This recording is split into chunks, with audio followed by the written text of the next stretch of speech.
Welcome to this new short how-to, right? So it's a really short how-to, and that's specifically about the DC-3.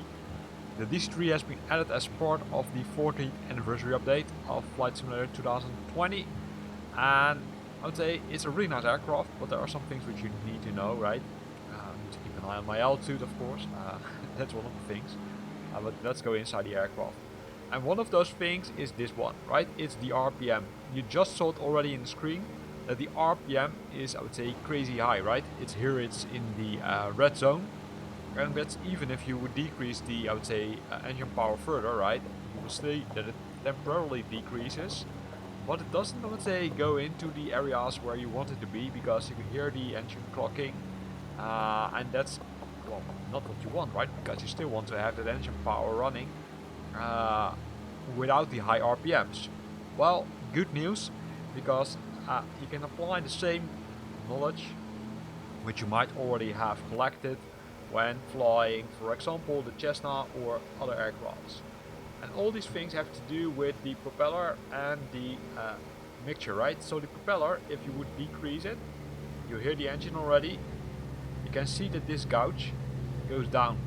If we would go to the external view, you can also see that the gauge now or the RPMs now go down, right? So the RPMs go down, which is good. Because if you're too long in a red zone, then the engine will not survive normally.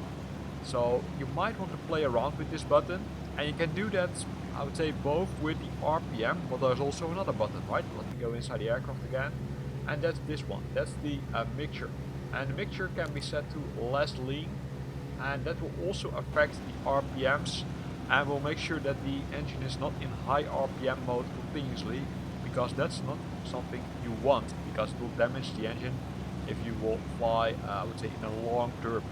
In Flight Simulator, I think it's simulated if you switch on, of course, the say the failures, which in most cases you might not have switched on.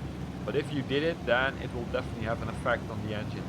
So if you see that the RPMs for the DC-3 are extremely high, even if you decrease the throttling, then have a look at both the RPM throttle, which is over here, right, for both engines, and the mixture throttle over here.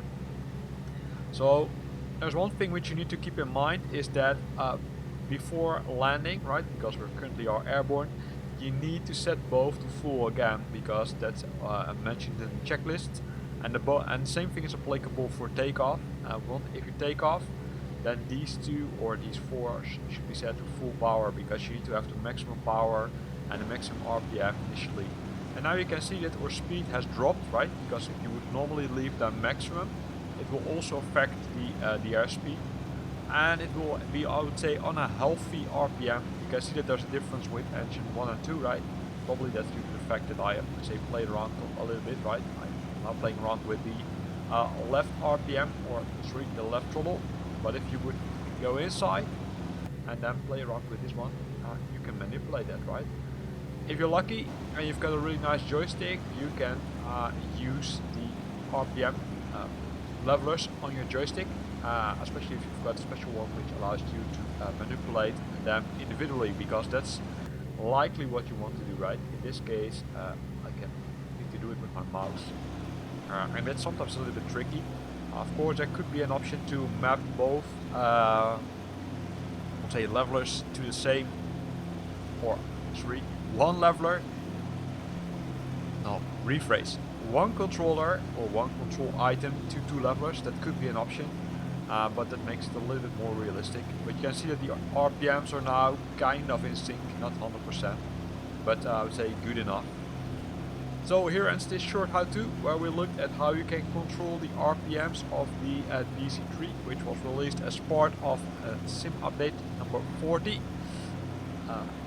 Sim Update number 40. No, the 40th anniversary update of Flight Simulator 2020.